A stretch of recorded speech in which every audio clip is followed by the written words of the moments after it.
being here and watching this. This means so much to me.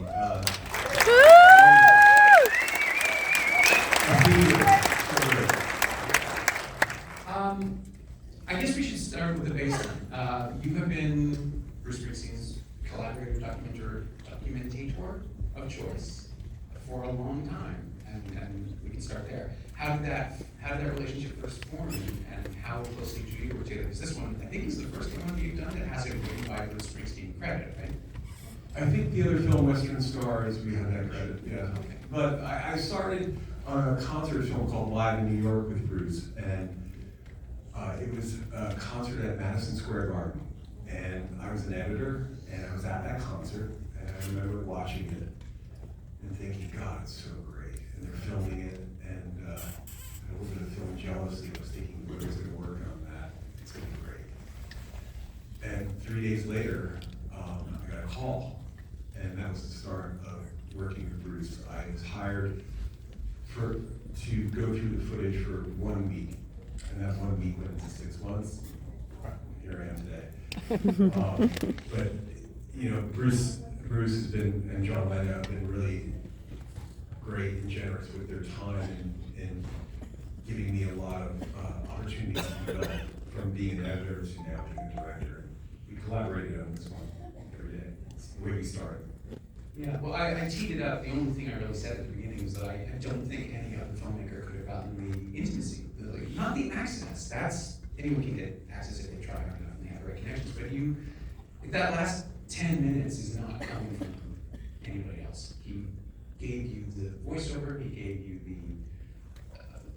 the mortality. Like I've been a Springsteen fan since as long as I've been alive. He's been performing since longer than that. And the back and forth connecting, the structure, and the sense of reckoning. I mean, this is going to be a big swing, and I apologize in advance, but if you see Martin Scorsese's Silence, it's also a film made by someone who is reaching the end of his career, like the end of his, I'm not going to say vitality, because I don't think Bruce Springsteen could not be vital, but the fact that he spent that time during the pandemic not working, it's changed him, right? Like that's where you start, where you reconstruct Bruce Springsteen persona that goes out on stage, and eventually we kind of all watch him collectively come back to life.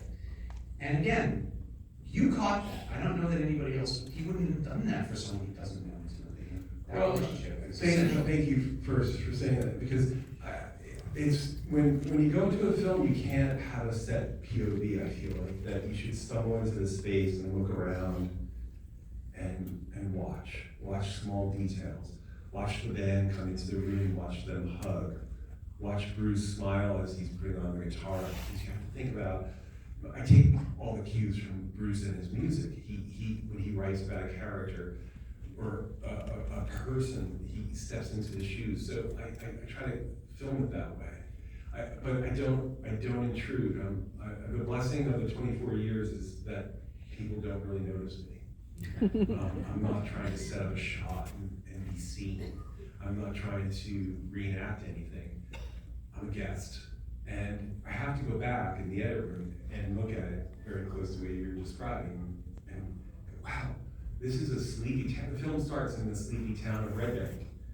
It was so quiet. The feeling of the world still not being part of a concert environment and open, it still felt closed. The COVID shadow was still near. I knew that down the road when we were on the road and performing for fans in Barcelona, that would be a contrast. So I started to think about, okay, let's film the streets. Let's get those lights that are not working because no one's driving on the roads. That kind of quiet and isolation and taking in the moment is part of the conversation I have with myself. And then later on, I try to show it to Bruce to inspire him. And how did he feel? I mean, how does he feel about the finished product? He's thrilled. He was here the other night, and I can say John Landau and Bruce are such cinema guys. So just TIFF is really a special place for us. We've had films here before, and the idea of community is in Bruce's concerts, and I try to reflect that in this film. And going to the cinema is that kind of experience. You sit with strangers and you dream. So he was thrilled, and I was. Oh, that's great. The last sequence, I actually found myself applauding at the end of Scene of My Dreams, just quietly. It's like, no, this is not a concert. He's not here. I can't do a concert. But it sucked me in. And your choice to frame him, I mean, I know he's alone for the final number, but you showcased him alone in a number of performances. And maybe it's the set design for the show, but there's blackness behind it, and it's just him. And he's a little thicker, he's a little grayer, but he's still the same man. And that felt to me like the culmination of the entire film, that he is finally, ready to be young again, like the song goes. I know it's music, but it's powerful in a way, like the iconography of Bruce Springsteen, scrappy guy, cover of Darkness on the Edge of Town, all that stuff. And now he's a statesman, but he's still enthusiastic, he's still curious. And we have a 4-part documentary about the tragedy we had playing at the festival this year. And, if you've seen it, yeah. If you haven't, do it, see it. It's called, it was the Dylan film a few years ago. I keep doing this new dress rehearsals again. But that film is about a family that was shattered when their lead singer died, and has built themselves back together, but will never really be the same as you know it. This is about someone who's outliving his legacy in a weird, horrible way, and reconciling to that. And yeah, I'm crying a little bit. It's really, really powerful. And I know you're all gonna have questions, and I just wanted to get that out there so nobody else tries to say, because it's really hard to do that from the seats. No, But thank you for sharing that. We'll start right here just because it's easier for me to hand the microphone to people so everyone can hear it, and then we'll move on. Hi, it was amazing, and I'm a very long-term Bruce fan. Why did you not include his illness from last summer in the film? For me, I'm looking at things that are a lot harder to get at. The illness, the cancellation of shows, that's all available. Getting someone like Bruce to do the voiceover at the end, where he talks about connecting to the audience and what his job is, those are the bigger things. Mm-hmm. I know everyone can just Google that. And it doesn't make the film, it's almost too much for me as a filmmaker, news. I want this film to be timeless in some way, that these ideas don't lock you into too much of a moment. So I chase bigger things. Thank you. It was great. Hi, thanks, this was great. On a personal note, what's your point of view on his health? Is he gonna be around for a long time? Well, as a doctor, I have to say. The beauty of working with Bruce is that I see a man who's, and this is not me commenting on his health, this is, the inspiration I get from Bruce is the strength and commitment to the work. Watching him come from the van to the center stage mic, getting ready for a show, is the most inspiring thing for me. And that's because he has this laser focus and a desire to take on the challenge for the night, and also believe in and that's what I try to reflect in the film, the magic of the concert, what it communicates. So, yeah, I for the past 24 years, that work ethic and that drive of both John Landau and Bruce has been a huge, huge influence for me. Yeah, we'll come back down, but I want to go up the line so nobody else up in the balcony. We don't have a balcony in this theater. Sorry, up there, it feels ignored. Does anybody have a question up top? If you do, there's a massive spotlight in my eyes, so please wave your hands like you're trying to land in the aircraft. Yes, please, and shout out so everyone can hear you. Yeah, great film, obviously.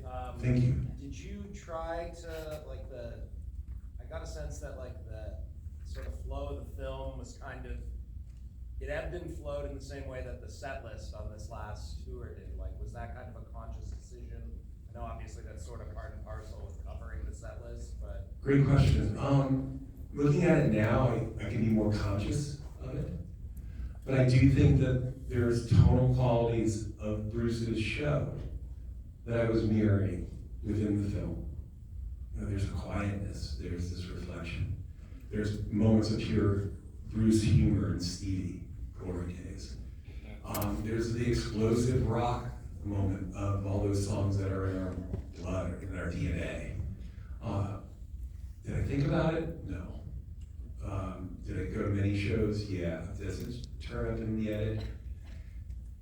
Yes. And being with John and Bruce and being around E Street, I'd be naive to think that that stuff doesn't spill into my subconscious and dream space when I'm making these movies. Just the way also I knew I had to come to a place of quiet for See You in My Dreams. But I know that Bruce leaves you with that final celebration, whatever that last song is. So I knew the end credits were 10th. Those are the cues that I'm taking for the past 24 years from him, because he's a master storyteller, and the show has a full range of emotions. And I want the films to have that. And I hope that you can be a casual fan and stumble into this movie and think about your life. That's kind of my hopes.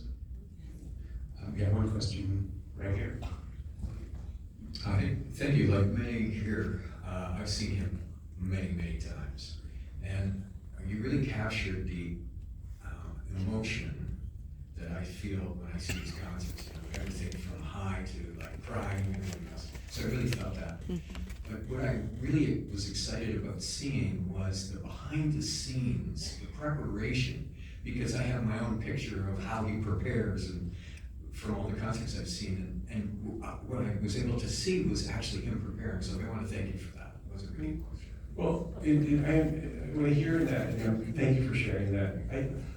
When I'm a filmmaker, I'm wearing different hats. You know, I do return to the guy who's 16, who grew up in New Jersey, and would think, wow, to be backstage, wouldn't that be amazing? I never want to lose that.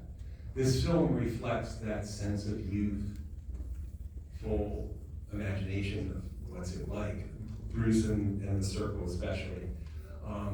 There are moments that I witnessed that I always thought, that would be really great to show. And I wanted to keep away from the rock and roll cliches of lights and cargo being moved in and cities named too much and data and grosses and all that.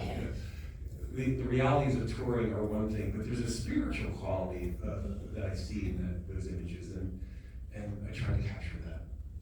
That's what I meant about silence. There's a connection there. There's something larger. And of course, in a way, Springsteen is his own church, right? Like we're all faithful. You're the actor. You're here to show us the word.